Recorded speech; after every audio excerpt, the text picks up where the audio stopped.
پڑی ہیں دنیا کی سب خانقاہیں، جناب مفتی مجاہد حسن صاحب کرسی خطابت پر۔ الحمدللہ نحمده ونستعینه ونستغفره ونؤمن به ونتوکل علیہ ونعوذ باللہ من شرور انفسنا ومن سیئات اعمالنا من يهده الله فلا مضل له ومن يضلله فلا هادي له ونشهد أن لا إله إلا الله وحده لا شريك له ونشهد أن سيدنا وسندنا وحبيبنا وشفيعنا ونبينا ورسولنا وإمامنا وهادينا ومرشدنا محمدا صلى الله عليه وسلم أما بعد فأعوذ بالله من الشيطان الرجيم بسم الله الرحمن الرحيم يا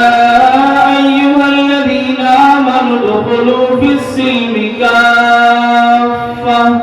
ولا تتبعوا خطوات الشيطان إنه لكم عدو مبين صدق الله العظيم۔ عزیزان گرامی قدر، بزرگوں اور دینی بھائیوں، اصل بیان تو باہر سے تشریف لانے والے اکابر اہل علم کے ہوں گے، میں تو چند منٹ کے لیے آپ حضرات کے اور ان کے درمیان صرف اس لیے حائل ہوں کہ جب ان علماء کرام اور مہمانان عظام کے بیانات ہوں تو آپ جم کر مطمئن ہو کر سنجیدگی اور وقار کے ساتھ تشریف رکھیں اور آنے والے علماء کرام کے بیانات سماعت فرمائیں۔ دعا کریں کہ اللہ رب العزت والجلال مجھے چند لمحات میں دین کی اہم اور مختصر باتیں کہنے کی توفیق عطا فرمائے، اور اللہ رب العزت والجلال ہم سب کو عمل کی سعادت سے بہرور فرمائے۔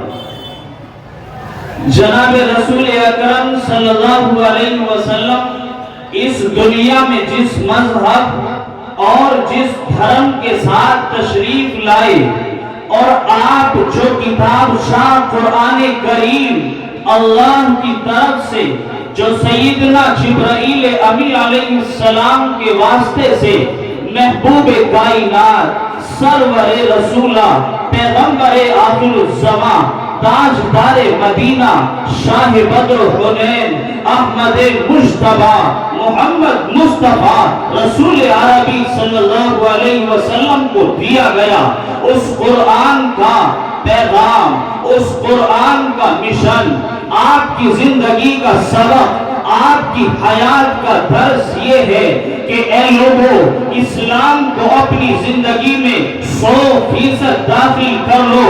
اور تم ظاہر و باطن ہر اعتبار سے اسلام کے پیروکار بن جاؤ۔ تمہارے ظاہر سے یہ بات جھلکے اور آیا ہو کہ تم محمد الرسول اللہ کے غلام ہو، تمہارا باطن اور دل کی پاکیزگی یہ بتائے کہ تم قرآن پر عمل کرنے والے ہو، تم اللہ کے نبی علیہ السلام کی محبت کا دم بھرنے والے ہو، تمہاری صبح و شام سے یہ بات جھلکے، تمہاری شادی اور غم کے موقع سے یہ بات آیا ہو، تمہارے چلنے سے ایک آدمی یہ فیصلہ کرے کہ یہ محمد الرسول اللہ کا دیوانہ چلا جا رہا ہے، یہ قرآن کا ماننے والا، احادیث پر یقین و اعتقاد اور اعتماد رکھنے والا انسان چلا جا رہا ہے، تمہارے ظاہر و باطن سے یہ چیز صاف جھلکنی چاہیے۔ صرف ظاہر اسلام کے دعوے کر دیا اور باطن اسلامی خوبیوں سے خالی ہے، یا تمہارا باطن وہ تو تم جانو، اندر کی دنیا اور دل کی کیفیات تو تم جانو۔ لوگ دیکھیں گے تمہارا ظاہر، لوگ دیکھیں گے تمہارا لباس، لوگ دیکھیں گے کہ تم ایک دوسرے سے کیسے ملتے جلتے ہو، تمہارے معاملات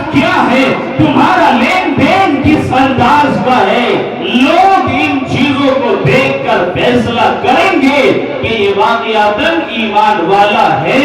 یا نہیں۔ لوگ تمہارے ظاہر سے فیصلہ کریں گے، اور لوگ عبادتوں کے ساتھ ساتھ اس سے کہیں زیادہ بڑھ کر تمہاری معیشت،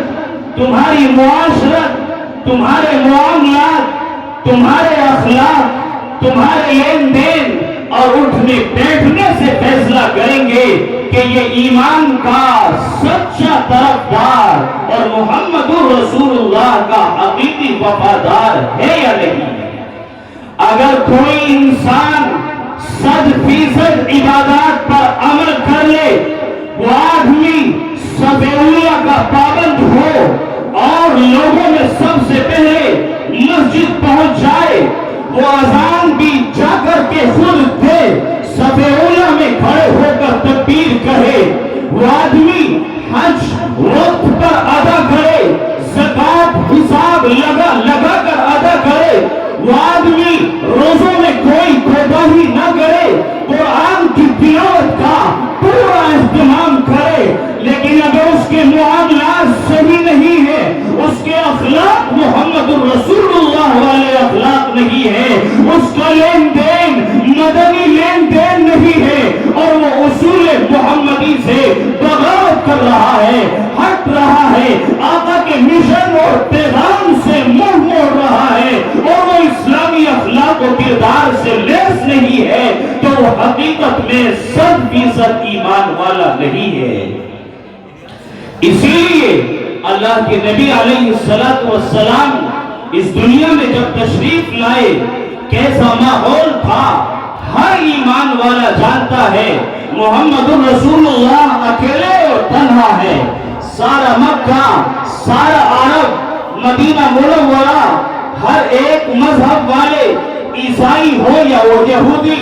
مشرک ہو یا سابی یا مجوسی ہو، کسی بھی مذہب کے ماننے والے ہو، سب محمد رسول اللہ کی جان کے دشمن ہیں۔ ہر ایک یہ چاہتا ہے کہ محمد رسول اللہ کے پیغام اور اس مشن کو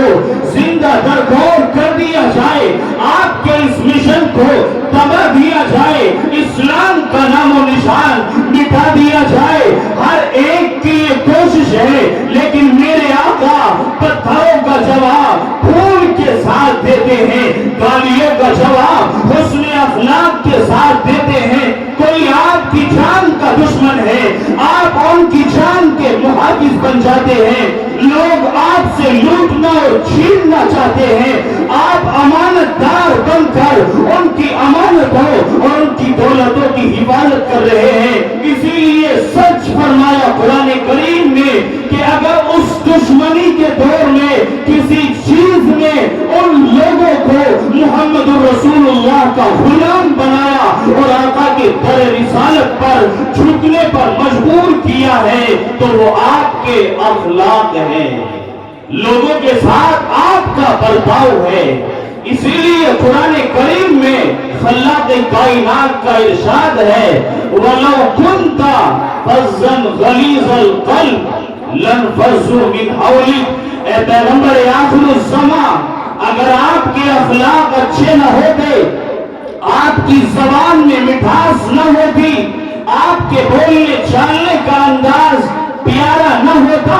دل کو لبھانے والا اور دل میں جگہ بنانے والا آپ کا انداز نہ ہوتا، لَانفَضُّوا مِنْ حَوْلِكَ، صحابہ کرام کی یہ جماعت اور یہ لوگ آپ کے آس پاس نہ بھٹکتے، بلکہ آپ سے دور چلے جاتے اور کوئی آپ کی بات قبول کرنے کے لیے تیار نہ ہوتا۔ اس لیے اخلاق نبوی صلی اللہ علیہ وسلم سے اپنے آپ کو لیس کرنے کی ضرورت ہے۔ اسی لیے محمد رسول اللہ کے اخلاق جب تک ایمان والوں کی زندگی میں رہے، ایمان والے کامیاب رہے، جب تک معاملات نبوی صلی اللہ علیہ وسلم لوگوں کی حیات میں رہے، لوگ ایمان والے کامیاب رہے، اور جب سے اخلاق کا جنازہ نکالا، معاملات میں جھوٹ، دھوکے بازی اور دغا بازی کو داخل کر دیا، گھریلو معاملات میں